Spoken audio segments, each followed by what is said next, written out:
This episode is brought to you by the Clifford Still Museum.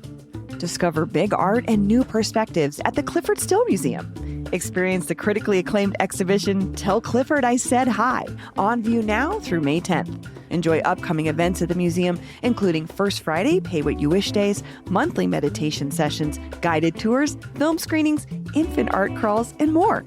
During your visit to the Still, find a world-class collection gifted to the city of Denver, award-winning architecture, and a welcoming place for everyone to relax and recharge.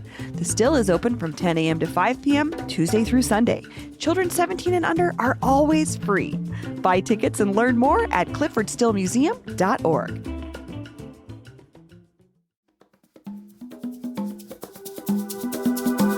Today on CityCast Denver.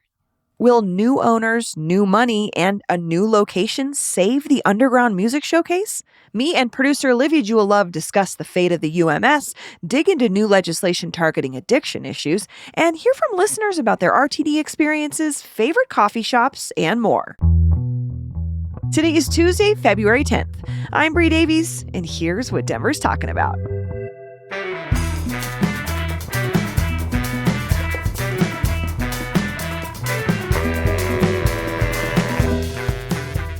Good morning, Olivia. Good morning, Bree. I'm still reeling off Bad Bunny. Benito Bowl? After Benito Bowl. My husband, I can hear him. He's in the shower right now listening to Nueva York. And I've actually never heard him listen to Bad Bunny. Not to say he doesn't have great music taste, but I feel that I literally listened to Bad Bunny. A lot of converts. No, I did after the show. I pulled up Bad Bunny and was listening to him while I was folding my laundry. It's a bop. I don't speak Spanish. I was vibing anyway. I mean, you know what I mean? I think that's such a funny thing that people point out. I'm like, I think about all of the English, speaking music that's made it around the world. It's like music is transcends. I don't understand the lyrics to many English songs half the time. Exactly. It's like you find out years later that you're singing the wrong lyric and you were so convinced that that was the word. Oh my God. And so many songs for me. I'm like, wow, I just made up those lyrics. So I'm like, it's the same kind of thing here. It's like, I don't really know what anyone's saying ever. So it's fine. I'm just vibing. Vibe's good. Yeah. Beat's good. It was beautiful. Very festive. Fun. I loved it. I got excited. I did too. It made me feel, it's few and far between that we feel good collectively these days. And it's really nice when you can have a collective moment where people feel good together, especially around art. I mean, that's the coolest part. My one grief is that it's like artists don't get paid to play the Super Bowl because they get paid in quote exposure. And I was like, oh. Does Roger Goodell that owns the NFL get paid in exposure? I don't think that he does. That's a bummer. I didn't know that. Well, I saw a few clips of the Turning Point USA halftime show. Well, I did see that it was not due to licensing concerns. Like 2 seconds before it was supposed to air on Twitter, they couldn't air it on Twitter. So I don't know. You had to really go digging for it. Yeah, I was not impressed by Kid Rock's look. He had some jorts, some Skechers, sneakers, tank top, a little furry vest that he threw off at the beginning, and a leather fedora. I gotta say, Bad Bunny won for me fashion-wise. There was really no competition there. I mean, invest in a stylist, Kid Rock. It's not that hard to do. They exist. I do, just speaking of, I want to give a little shout out. My brother-in-law, Eric Jemba, styled Megan Thee Stallion for her Cheetos commercial. So... just putting that out there a little. Was it a hot Denver Cheeto commercial? Trivia. I'm assuming because she's a hot girls eat Cheetos. Yes. Wow. That's so cool. Yeah, it was so cool. But in general, Yeah, vibes. It was fun. Okay. Well, let's see. Let's get to our news in Denver. UMS is back. Yes. I was going to say sort of, but it is. Yes, sort of. Fully back. Even though we just found out it was gone, it feels like we just heard it was gone. But to be fair, I feel like the owners were like, we're not sure what's going on, because financially it's very expensive to run a festival, and there was, I think, some struggle there. Like most festivals post-pandemic, it was a struggle, but yes, it is back in July, end of July, I believe. Yes, I saw that. I think that's July 24th. July 24th through the 26th, across the neighborhood of Rhino, that some people call Rhino. And that's the big news. One of the the big part of the big news is it's moving. Yeah. The other part of this news, though, is that UMS, at the last point that we knew, was owned by Two Parts, which is an events company, and Youth on Record, which is a youth music nonprofit that employs a lot of musicians that I know personally. Full disclosure, my husband has gotten paid to work for them, and they hire a lot of people in the music scene. But Youth on Record is no longer a partner, and now it's Two Parts and the Rhino Business Improvement District. So hence, I think the move to a new neighborhood off of South Broadway, in part, hugely, was that the partnership is now the Rhino Bid and Two Parts. Okay, interesting. I'm thinking about this as somebody who's been to UMS. I'm like, South Broadway was a location that was just really kind of perfect for this sort of festival, shutting down part of the street, and then just a really walkable area, kind of a straight shot, up and down Yeah. Broadway to be able to get to different sets. I'm curious what their plan is for how this is going to function in Rhino. Sure. Are they still going to be having multiple stages? What's the vibe going to be there? Yes. So, I do want to acknowledge something you brought up, which I was going to ask you, which is, did South Broadway did South Broadway have a vibe to you as someone who's a relative newcomer to the city? Because to me, I automatically associate it with South Broadway, Yes. but I don't necessarily think that. I wondered how integral that is to the festival for folks that are like, I want to go to a cool music festival.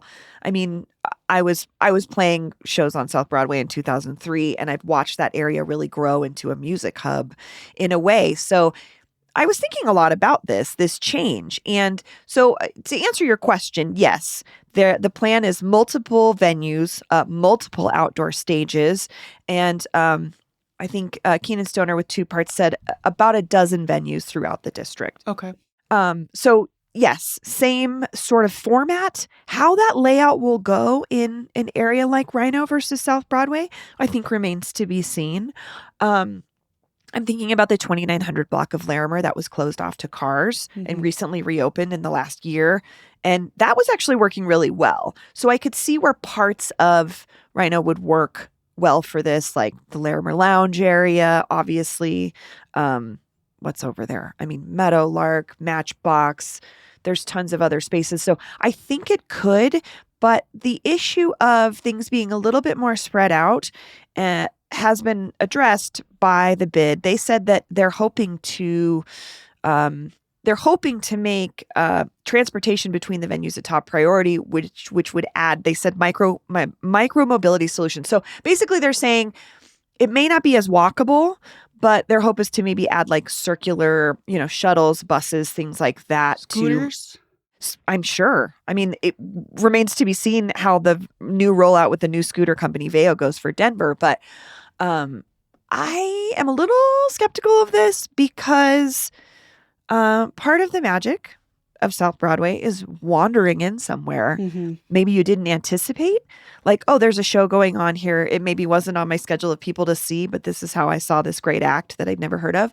So the walkability component from that perspective is interesting. The other thing too is I have to say, shuttles usually used in this capacity are not super accessible for folks maybe who use wheelchairs, particularly power chairs. That might be something that they address, but I only bring that up because, well, accessibility is important to me, obviously, but Youth on Record really made that a priority the last couple of years, was accessibility of venues and spaces for folks to be able to access these venues. So that will be interesting to see how they handle it, but that's their plan for now, is to have some shuttles and things to address those farther away venues. Yeah. How that works for the magic of I don't know. I'm thinking about it because I'm like, when I've been at UMS, it's been like pretty much like a big drinking holiday for me and my friends. Like, because it's summer and it's fun and there's shows and you can wander. And like, I just really think that putting drunk people on a bus is not ideal in the heat of the summer is a bad idea fundamentally. That's just me. I do not want to get on a bus, but also, I mean, you can catch a DUI on a scooter as well. So, absolutely, that is, it's going to be logistics will be interesting. It will be, but also Colorado people be walking. So true. I mean, maybe they'll just be hoofing it. I mean, Yeah. we'll see. We'll see how it goes. Do you think this is going to be the same UMS? What are you No, expecting? and I don't think it will be, but I also think that can go either way, right? I think I talked about this before with UMS is early on, it kind of could feel a little bit like a rock club, a rock and roll people club. Like it was not as diverse. I will say that. In the last couple of years, there's been a huge effort to diversify acts. Based on like bringing on folks like Bruce Trujillo to do booking and bring artists of all genres. So I want to say that that was a really beautiful part of the evolution. The early iterations, again, was run by just a couple of guys like John Moore and Ricardo Baca, formerly of the Denver Post, who were putting together a showcase with their friends. And like that had a special appeal too. I also loved that aspect, but I did love seeing it get more diverse. So that aspect, I hope, continues to grow. But I would say on the downside, there is a little bit of a magic to the South Broadway area that is really hard to replicate in terms of the vibe, like you were just saying.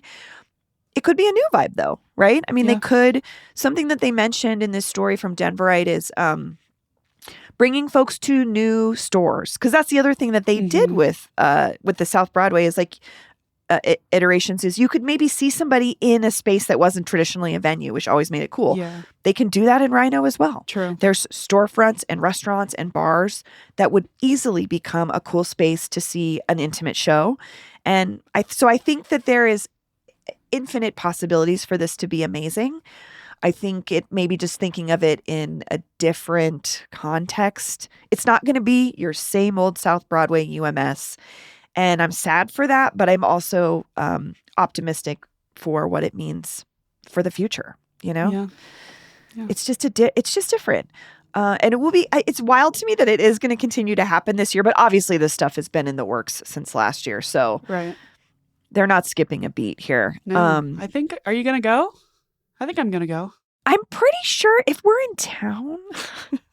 She's got flights, but my husband's on tour, I think, overseas at that point, so we might not be. But if we are, I know I'm making it sound so fancy. It's really not that fancy. But I'm always happy when we have big opportunities in terms of crowds and folks to see and experience music in Denver that they may not otherwise come across, because a long running struggle for local musicians is getting folks outside the music scene to come and see you. And I know that sounds like kind of silly and crazy, but like it is. People go to see music that they know. And so this opportunity has always been super cool to introduce locals to become music fans. And so I'm optimistic for it in that respect as well. I haven't heard a lot of artists talking about this news yet. To be fair, it just dropped. I heard some grumblings over the weekend, but nothing solid. So when I saw this news come out, I was like, oh, okay. This was, people were right. This was really happening. Well, I guess we'll keep our eye on the bookings, see who's lined up to play. And again, the opportunities for it to just look and feel differently and, be a whole different experience. I'd love to hear from listeners what you think about this move. Do you think that it will change things for the better or for the worse? Or what are you looking at if you're a longtime UMS goer? What do you want to see in this new festival? Because maybe it could address things that weren't being addressed before. We never know. Give us a call, 720-500-5418 on the What's Up with the UMS hotline. Let us know what you think.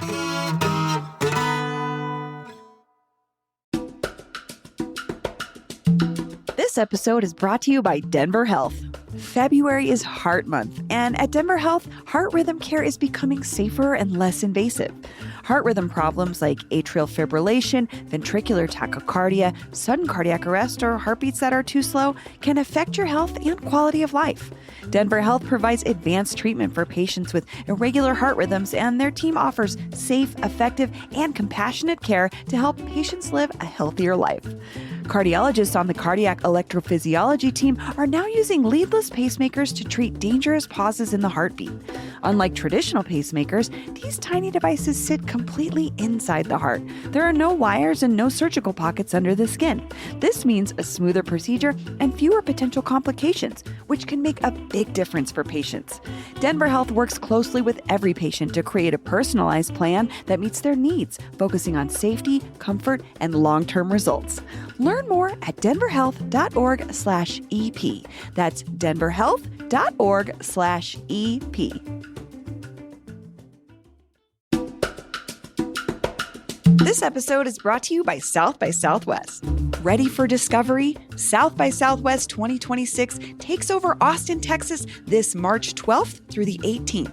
Expect the unexpected, where innovation, film and TV, music, and culture collide. Hear from global thought leaders, experience unforgettable screenings, and catch your future favorite artist all in 1 week. The 2026 South by Southwest conferences and festivals are a citywide experience built on curiosity and connection that you won't want to miss. Unlock a 10% discount on your innovation badge when you use code CityCast10 at sxsw.com/Denver. Discount on badge price only, not combinable. Terms apply. Start planning your adventure today. Olivia, we have another story. This one very different. This is about policy and, well, it involves alcohol. I guess both of these stories It's a common thread. alcohol. But some legislators are proposing some new fees aimed at the liquor industry here in Colorado. What's going on? Yeah, so there's a bill that's expected to be introduced into the Colorado House this week that's would impose fees on beer, wine, and spirit manufacturers and wholesale distributors. And so the goal with this money generated would be to fund prevention, treatment, and recovery programs for alcohol-related substance use disorders. Interesting.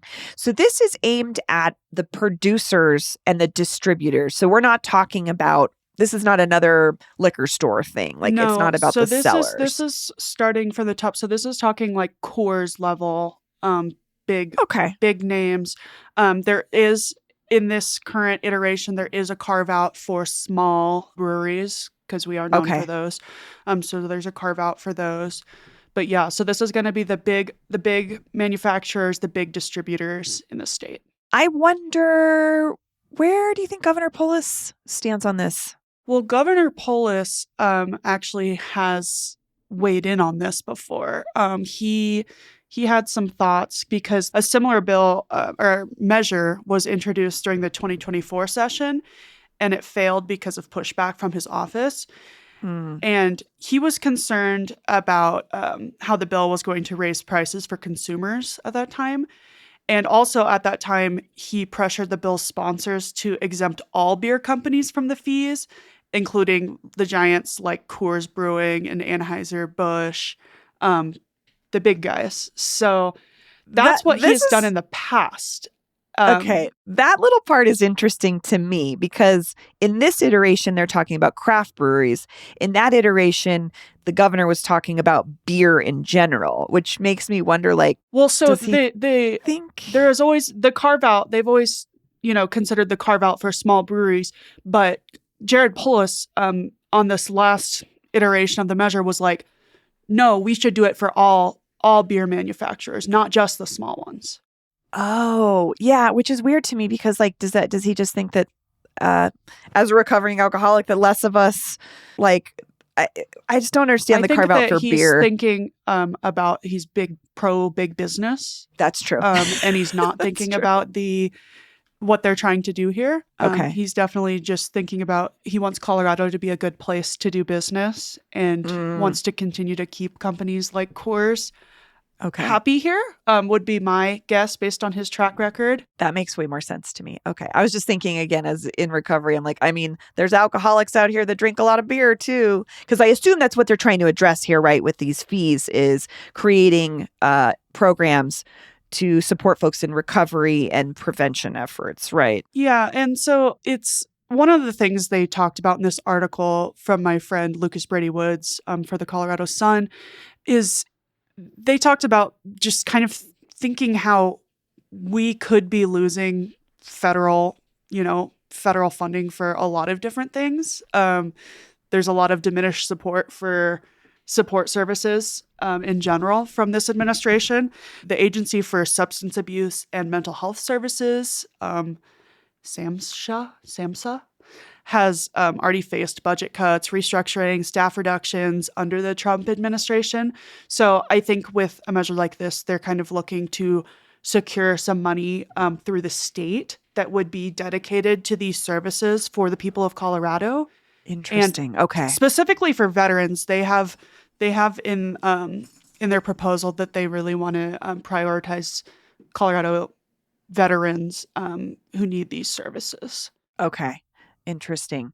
Yeah, I was also thinking about this move or this trend towards folks just not drinking as much anymore. Yeah, it's People still drink. people still drink, and cited in this article is that in 2024, Colorado had some of the highest per capita alcohol consumption in the United States.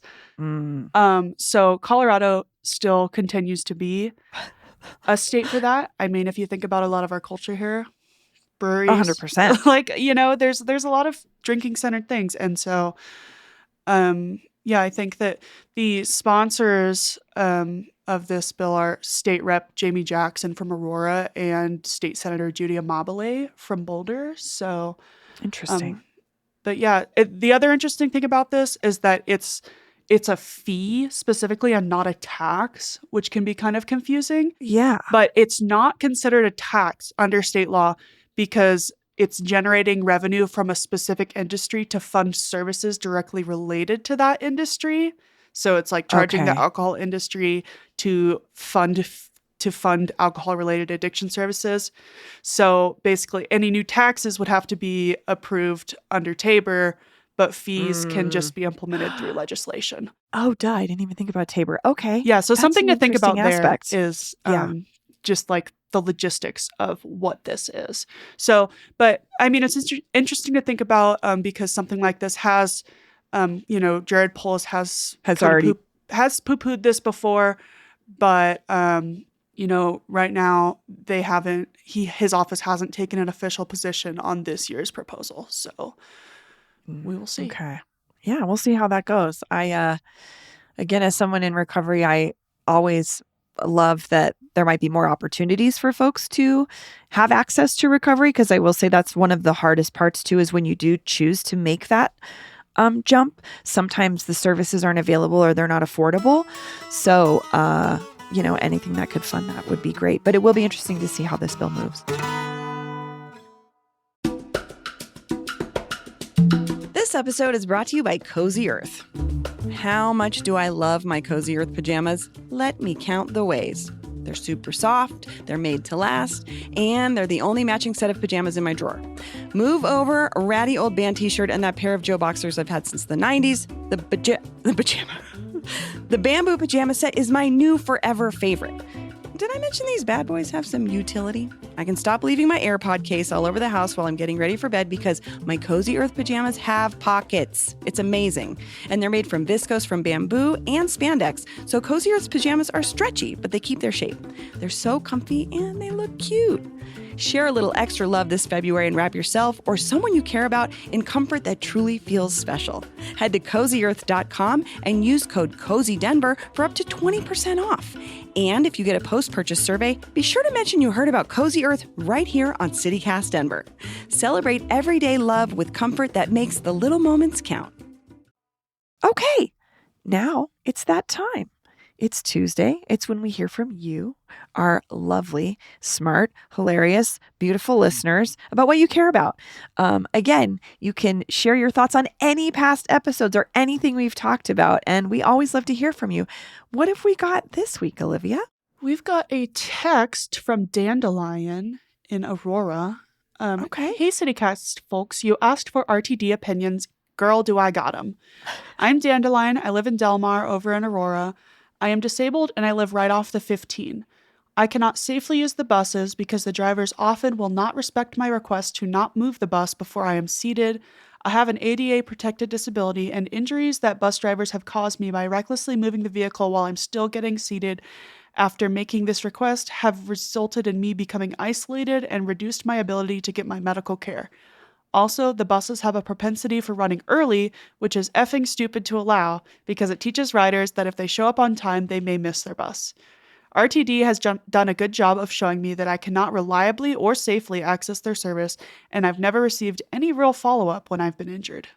Oh my gosh. Well, Dandelion, first of all, I'm sorry that that happened to you. That's really stressful. Dandelion's talking about our last week's coverage. We did a ton of conversations around RTD and this reform proposal of the board, which is this governing body that makes big decisions for RTD.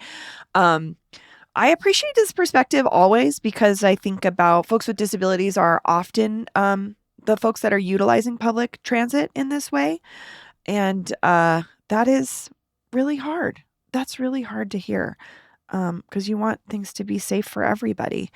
The bus is running early is wild. I didn't. Yeah, that happened to me a few That's times on the light rail, and I was like, what the heck? what? And also, like, same thing on the light rail, even if it wasn't somebody, needing the ramp put down to be let on, for using a piece of medical equipment, they the drivers would just kind of like take off on the train, and like the amount of times I saw people just thrown in the Yeah. light rail. So like if you're in one of the back cars, it's hard to communicate, even if you're sitting in the disability priority area, like That's that, what I like, was wondering. Okay. hey, because like, people I had no idea if they were disabled or not, just like tossed because it started quicker than they were expected and they hadn't gotten seated yet. So this is Yeah. something I've seen as well, and I'm sorry it happened to you.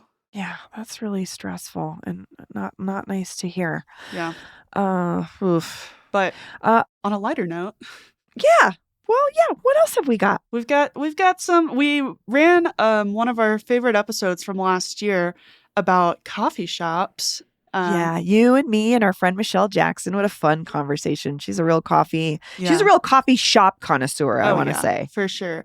But this one hit again. People instead of complaining that it was a rerun, JK, but people wrote in and gave some recommendations. So we Ooh, got a text that says, "Coffee hotline for quality pour over, espresso and lattes. I recommend Sweet Bloom Coffee Roasters in Lakewood. Not a okay. big place, but cool to see them roasting and cupping while you enjoy." Ooh, I like that. A little visual It's so with your funny coffee. because I rolled up to this place with my friend to go here and then realized they were closing and I had to leave. But I literally was like Oh. so excited to go here because everybody says it's so good. And I rolled up and I didn't realize they were closing and I didn't get to go. So it's still on my Sounds list. like we need to go back. Yes, We should go check it out. still on my list. We got another one from user Gus Bus Draws on Reddit, Art Club Coffee in the Highlands. Another one I've been seeing on social a lot recently that I want to try. Okay. It just looks really cool.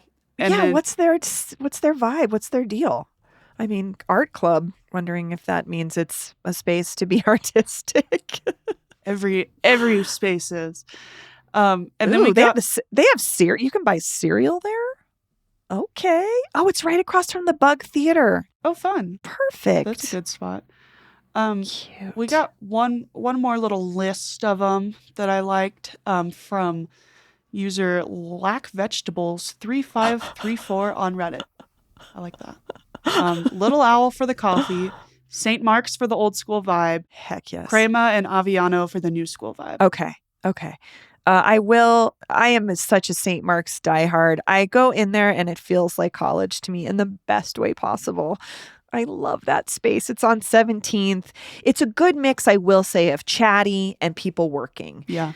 That's an important vibe to me, is like, I don't want it to feel like study hall. I want it, if you're in there working, which, you and I go to coffee shops sometimes and work, I want it to at least be a balance of folks chatting, not people on their phones, people talking. That's very different. Yeah. To be fair, as somebody that was a reporter that worked in coffee shops a lot, sometimes I did have to take calls. I mean, Yeah. It is what it is, know? It's clearly a conversation happening right now, but I don't know. I think I haven't been to Little Owl. I've been to they're the same Little Finch people, aren't they? maybe? No. Oh, okay. No, I I haven't. think they're different. I think I've been to one of their spaces Okay. too. I haven't been to Little Isle. I've been to Crema and Aviano. Crema definitely gives like cool people vibes. Like being in there, I was Yes. like, wow, everyone in here is really cool. I sat in that little like kind of like a hallway nook. I haven't been in a while, but I just felt I was just trying to like absorb everyone's vibe in there. I was like, I'm trying to be half as cool as you people. So And you know what? I want to shout out Crema too because it was one of those newer coffee shops that opened in Five Points like around 2009-ish. And things could be a little stressful in the city at that point, I think, around how folks were feeling about gentrification. And Crema really created a cool space, being a new business, that has that has stood the test of time. Here we're looking at, I think they're probably 16 or 17 years in now. And they are cited so often to me as a communal space. Folks love to go there. I've got friends whose kids have worked there. Like, they did a really great job. So I love that. I love when a business can really stick around and become part of the fabric and part of the conversation in a way that's like, it is cool. It is very cool in there, but I still feel like I don't feel unwelcome, I think is the cool it's like part. cool that you can be in. It's not so cool that you're like, I gotta go. Yeah, exactly. Or maybe like, that it's just means cool I'm and welcoming. cool. Well, Ooh. you are cool. Whoa. This is crazy. That's a whole other right show. now. Oh, well, I love that. We're going to continue to talk about coffee shops because we know this is such a big topic for you all. I'll put a link in the show notes. We got a great, we published it last year. I think along with this episode, we had a listener write in and give us this really detailed list of great coffee shops. And I'll put a link to it in the show notes because it was just such a, it's really a coffee. This is like a coffee connoisseur's. It's a spreadsheet. No, it's great. But if you really love good coffee, he had some great recommendations. It was Nate Evans, I think. And I just really love, you can send us that stuff anytime, you guys. If you're like the person who has a spreadsheet about, I don't know, all the restaurants you want to try in Denver. I'm thinking about my friends Keith and Charles. They have a massive spreadsheet of every restaurant they want to try. Share those with us because sometimes we share them with our listeners and readers because people really appreciate that stuff. It's really helpful. We love a deep dive. We love a deep dive. Again, give us a call anytime. Call or text 720-500-5418 or shoot us an email, denver@citycast.fm. Again, we are humans who respond to those. And you can reach out anytime about any episode or anything that you want to hear us talk about. We've been talking about this kind of the last couple of weeks, but the last members event that you organized for us, Olivia, was about creating a bingo card of the things you wanted to do this year. And then while we were at that event, folks gave us ideas for new shows. So let us know what you're thinking about. Have you crossed anything off your bingo card yet? I didn't make one because I was too busy chatting. Well, anyone who's listening, did you cross anything off yet? Text me. Let us know Text how me and you're... tell me. I crossed off one thing. I sewed something. So I've crossed one thing off so far. So, and you read 5 books this year already, and it's only February. I'm trying to read more than that, so we'll see. I'm really proud of you. I will make a bingo card, though. Do you know if we have any extra ones? I have them. Make one. Okay, perfect. I'll keep everybody updated. All right. All right. Thanks, Olivia. Thank you. That's all for today here on CityCast Denver. If you enjoyed this show, why not take a minute to tell your favorite band that played UMS last year about us? Rate the show wherever you get your podcasts and subscribe to our morning newsletter and learn more about us at denver.citycast.fm. And hey, thanks to our new neighbors Travis H. and Felix H., who just joined our membership program.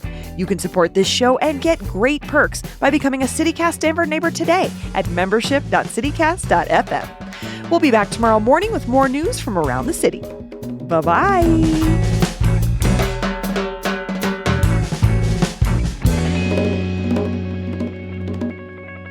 Girlfriend's Chat Show.